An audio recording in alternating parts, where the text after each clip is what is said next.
Alors, Jean-Michel Ribes, il s'est passé beaucoup de temps entre votre troisième long métrage, Chacun pour toi, et Muséo, Muséba. Pourquoi? Pas d'envie de cinéma?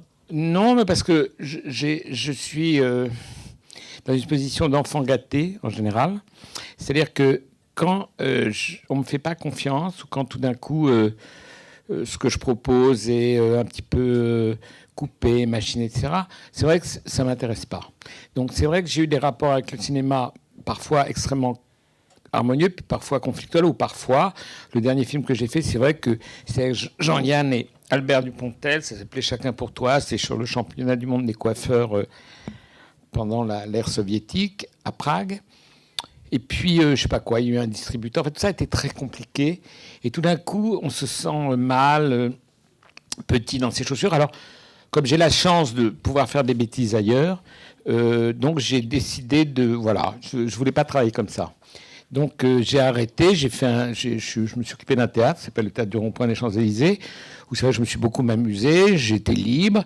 J'ai même à un moment fait une pièce qui s'appelle Muséo Muséba, et là j'ai rencontré des gens qui sont d'ailleurs pour certains dans la salle, des producteurs, Dominique Mesnéard, Frédéric Brion, Michel Feller, etc., qui m'ont fait confiance, qui m'ont dit ce serait bien qu'on fasse un film de ça.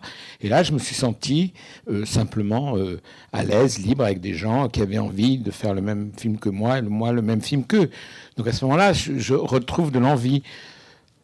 Mais si c'est pour faire 2 ou 3 ans de travail, pour qu'au bout de 2 ou 3 ans de travail, vous n'arriviez pas à faire le film que vous aviez dans la tête, non. Non. Je veux dire, le cinéma, pour moi, n'est pas un art supérieur au théâtre, n'est pas un art... Donc voilà, j'ai fait autre chose, toujours avec des acteurs, évidemment. Alors, vous êtes connu, bien évidemment, pour tout le travail que vous faites au théâtre. Les gens ont un petit peu oublié que vous avez fait du cinéma. Vous se souviennent, en revanche, que vous avez fait beaucoup de télévision. Donc, est-ce que, malgré tout, justement, travailler l'image, est-ce que ça ne vous manquait pas? Car quand on voit Muséo, Muséba, on ne doute pas 30 secondes que vous soyez un homme de cinéma. C'est vrai que quand j'ai fait Palace, par exemple, à la télévision, je me suis beaucoup amusé parce que là encore, j'étais en confiance, j'étais libre, qu'on filmait, que c'était d'ailleurs plus du cinéma vraiment que de la télévision, dans la mesure où c'était vraiment des scénarios très écrits, que c'était des dizaines de comédiens qui déboulaient chaque jour, qu'il y avait des décors qui se construisaient, c'était une espèce de studio qui n'arrêtait pas. Oui, c'est vrai que j'avais envie vraiment de refaire du cinéma et de passer à l'image, mais toujours la même chose, faire du cinéma pour faire du cinéma, faire un film de plus, jouer au réalisateur, si c'est pas quelque chose qui est en phase avec vous. Voilà, je trouve que le théâtre est magnifique aussi et que voilà, et qu'il y a aussi des acteurs et tout ça. Ben, je trouve que ce qui est magnifique, c'est quand on peut arriver à travailler avec des gens avec qui on est en confiance, en phase, avec qui on est vraiment en complicité. Et voilà, qu'on épouse la même idée. Alors c'est mon 4e film. Le premier, c'était Rien ne valait plus, ça s'est bien passé. Le deuxième, ça s'appelait La Gueule du Roi, c'est très très mal passé.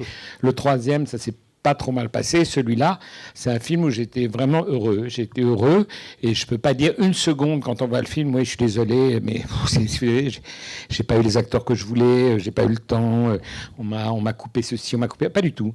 J'ai fait le film que je voulais, j'espère que vous voulez aussi les producteurs. Donc là, je suis très à l'aise pour dire que si on fait du cinéma comme ça, j'en fais toute l'année. Alors vous le disiez, dans cette période où vous n'avez pas fait de cinéma, vous êtes occupé d'un théâtre, vous avez été auteur, vous avez écrit des pièces, vous avez écrit Muséo, Muséba. Quelle est l'origine de cette envie d'écrire cette pièce ou d'écrire du moins sur ce thème? Pour dire la vérité, je m'en suis souvenu l'autre jour en rencontrant son fils.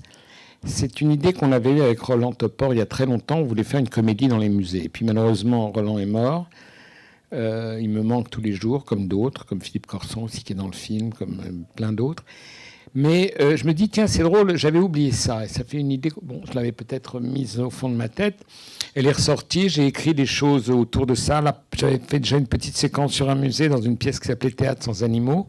Et puis après, j'ai eu envie de me laisser entraîner par des personnages qui sont dans cet endroit à la fois magique, fou, ludique, où il y a tant de choses au mur qui vous emmènent ailleurs, qui vous emmènent respirer au-dessus de cette réalité qui nous ennuie un peu tous les jours. Et je me suis amusé à suivre différents personnages et quelques histoires se sont entremêlées. Et je ne savais pas ce que j'allais en faire. Et puis, quand on m'a rappelé que j'avais été nommé directeur du Rond-Point pour être comme auteur. Donc, on m'a dit, il faut peut-être faire un truc. Donc, j'ai mis tout ça sur scène. Et c'est devenu un spectacle qui n'était absolument pas une pièce fermée, premier acte, deuxième acte, troisième acte, quelque chose qui bougeait beaucoup. Je crois assez drôle, puisque la pièce a eu un vrai succès. Qu'on l'a repris une deuxième année, qu'elle s'est jouée beaucoup en province, enfin, etc., à l'étranger. Et c'est vrai que cette pièce, qui n'était pas une pièce fermée, avait déjà dans son mouvement presque, je dirais, l'ADN d'un film. C'est-à-dire que ça bougeait autant que dans un film. Donc, je ne dis pas que l'adaptation a été simple, mais ce n'était pas quand même deux personnes assises qui parlaient sur un canapé. Donc, ça a permis de garder ce mouvement, je crois, qu'on a pu répercuter dans le film.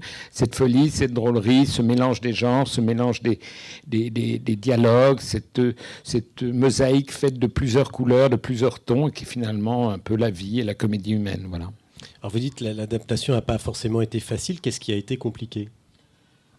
Ce qui a été compliqué, c'est de mettre un espace imaginaire qu'on met sur le théâtre, de le mettre dans la réalité de véritables décors. C'est-à-dire que tout d'un coup, je me suis retrouvé dans des repérages où tout d'un coup, je me suis dit, mais non, Ancien, c'est des vrais musées. Est-ce que ce film ne va finalement pas être un reportage sur les musées ? Donc il a fallu que je m'enlève ça de la tête, que je refasse un peu le tour de tous ces décors avec le décorateur Patrick Dutertre, avec la costumière Juliette Chanot, pour qu'on retrouve la fantaisie dans ce musée, qu'on ne soit pas écrasé par tant de beauté, comme disent les gardiens dans le musée d'ailleurs.